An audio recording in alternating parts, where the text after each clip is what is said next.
हरे कृष्णा। तो हमारे इस भागवत प्रभाव में आपका स्वागत। और आज हम चर्चा करेंगे भागवत के 5वें स्कंद के 22वें अध्याय पर।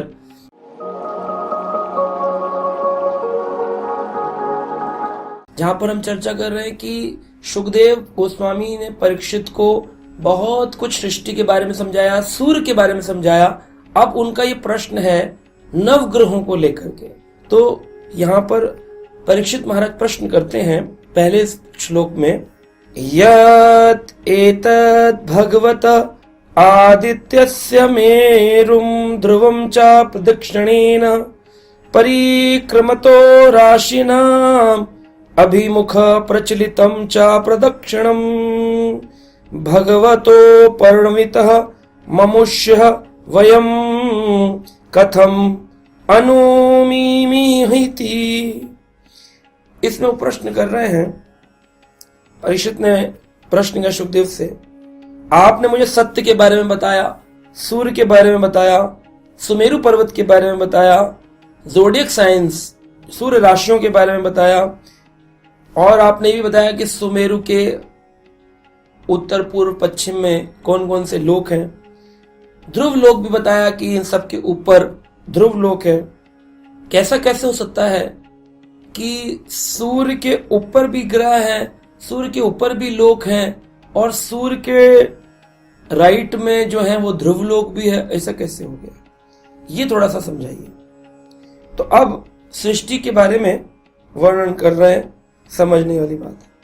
तो आप देखिए, डायग्रामेटिकली अगर आपको समझाना चाहे तो ऐसा समझिए कि हम लोग जब छोटे थे साइंस प्रोजेक्ट्स बनाते थे, तार लगा करके सूरज, चंद्रमा, पृथ्वी, उससे तार लगा के दिखाते थे कौन कितने डिस्टेंस पे कैसे घूम रही है। साइंटिफिक ज्ञान लिया था। लेकिन जब हम शास्त्र पढ़ने लगे तो और ज्ञान समझ में आया कि सृष्टि कितनी विशाल है।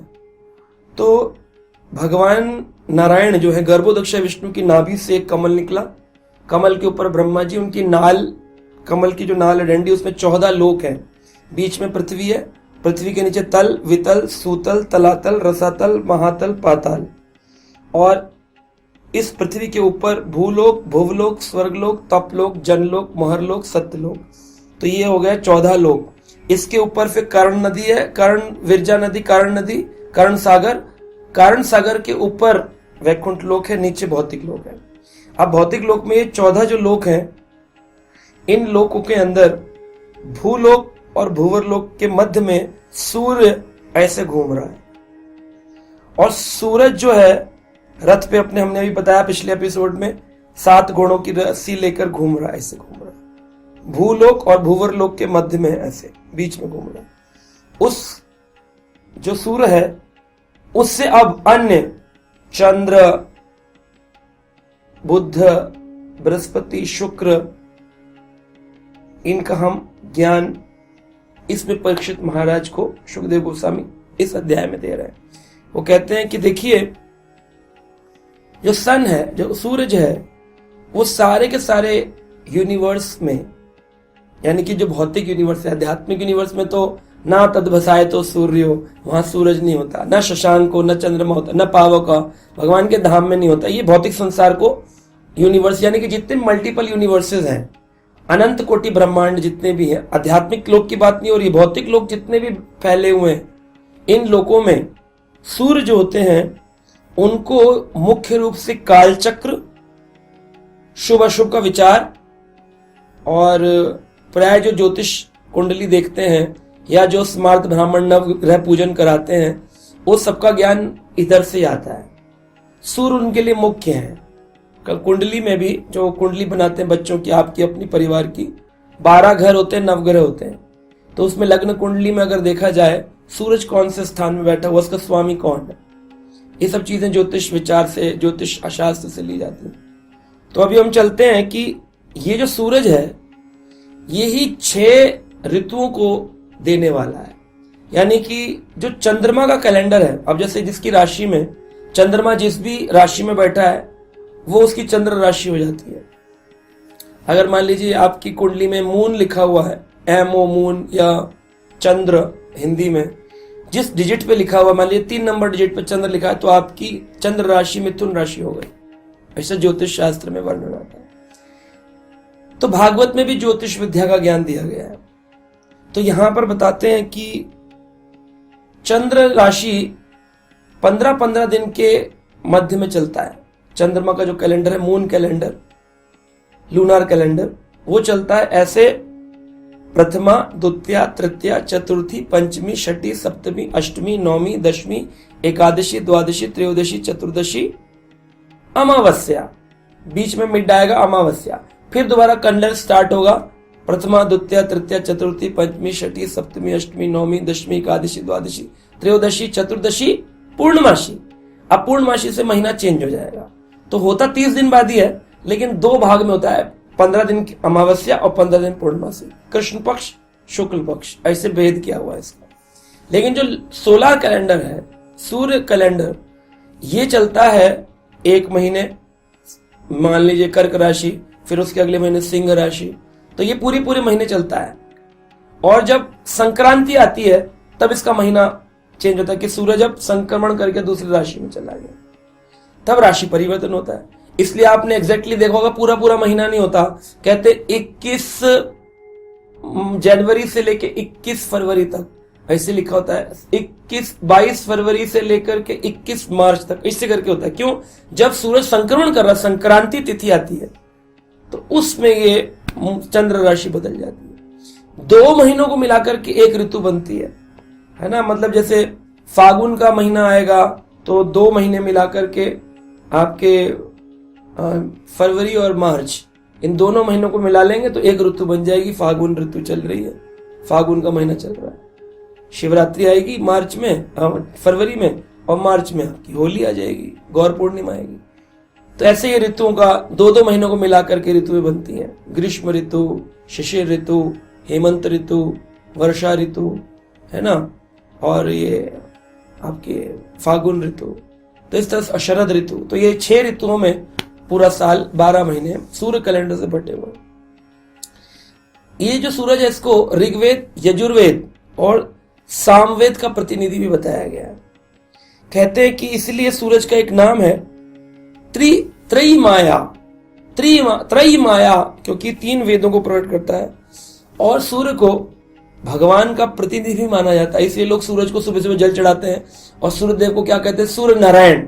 जबकि नारायण नहीं है, सूर्य देवता है, लेकिन सूर्य नारायण कहते हैं क्योंकि उनको प्रतिनिधि माना जाता है। क्योंकि जैसे भगवान पूरी दुनिया में प्रकाश फैलाते हैं, तो इस भौतिक संसार में प्रकाश सूर्य फैलाता है। जबकि सूर्य भगवान की एक नेत्र माना जाता है, उनका प्रतिनिधि है, उसका देवता विवस्वान है, परंतु फिर भी उसको जोड़ दिया जाता है नारायण भगवान के साथ कि चलो इसमें हमें नारायण की बुद्धि हो रही है।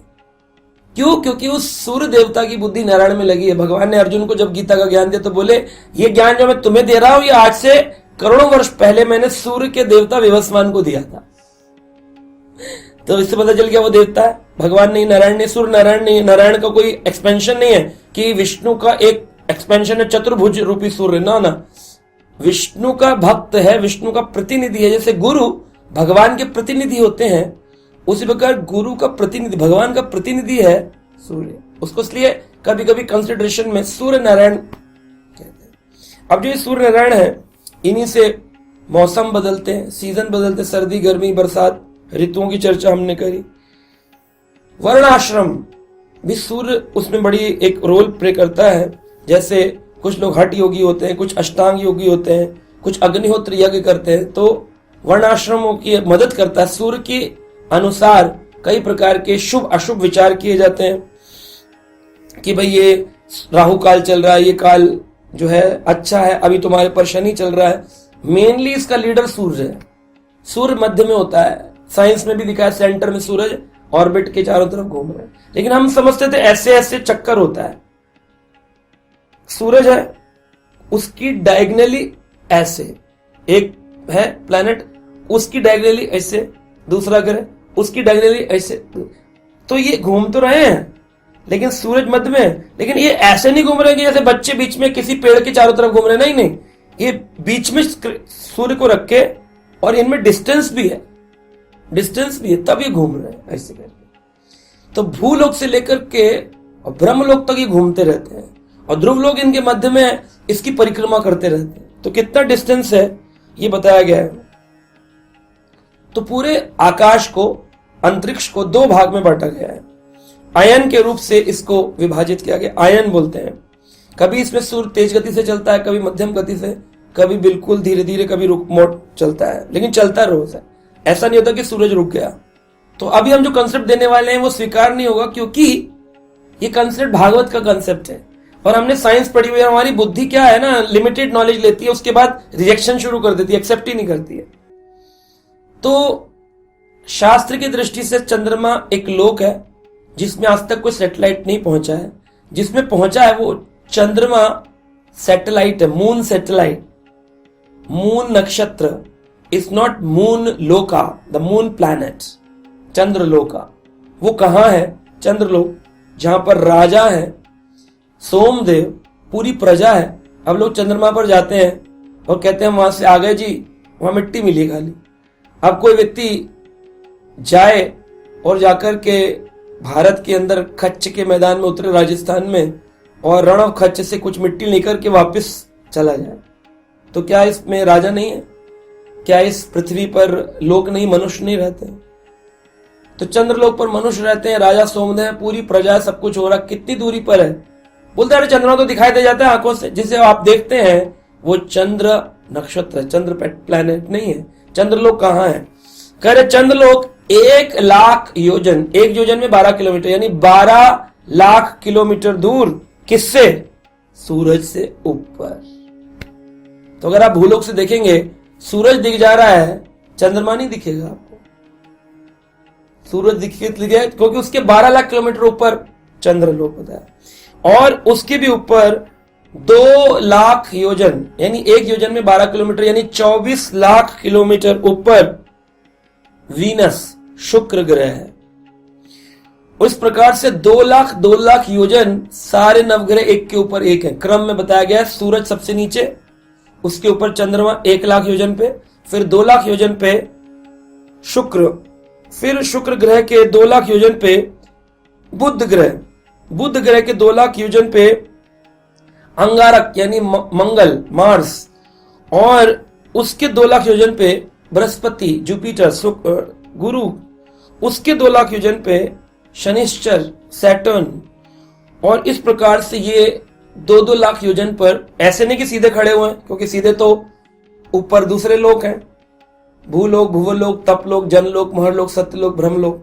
तो इसके डायगोनली ऐसे ऑर्बिट में घूम रहे। तो ऑर्बिट में क्या घूम रहे? एक ही लाइन में घूम रहे? नहीं, भूलोक भुवलोक के मध्य में सूरज है, उसके 1 लाख योजन पे चंद्रमा है, उसके 2 लाख योजन पर ऐसे शुक्र, 2 लाख योजन बुध, ऐसे करके ऐसे, और फिर वो घूम रहे हैं सूरज के इर्द गिर्द। तो ये ऐसे हो गया जैसे कोई गोली डाली गई है, उसमें गोल गोल गोल गोल गोल गोल गोल गोल गोल गोल नीचे नाली में जा रही है। सेंट्रीफ्यूगली फोर्स, अगर साइंस जानते हो, ऐसे ऐसे ऐसे ऐसे घूम रहा है। ये है, इसको कहते हैं वैदिक ज्ञान, है ना। वैसे डॉट लगा, गोल गोल गोल बना दिया, प्लैनेटोरियम बना दिया एक, और सारी दुनिया कह अरे बस बस ये ज्ञान है, ये ज्ञान। ये देखिए वैदिक ज्ञान।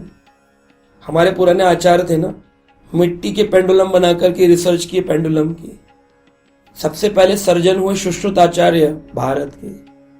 सबसे पहले शून्य सिद्धांत को दिए आर्यभट्ट भारत के। भास्कराचार्य एल्जेब्रा दिए। ऐसे अनेक अनेक अनेक अनेक आचार्यों ने गैल्वेनाइजिंग सिखाई, लोहे के ऊपर एंटी रस्ट आयरन पिलर्स बनाए।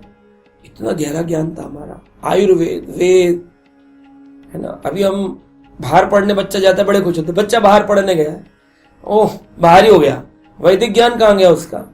ये ज्ञान उनको तो वैसे समझ में नहीं आ रहा, नौकरी कमाने के लिए पढ़ रहा है केवल, वो तो पास हो जाओ, नंबर आ जाए ताकि मैं जॉब लग जाए मेरी।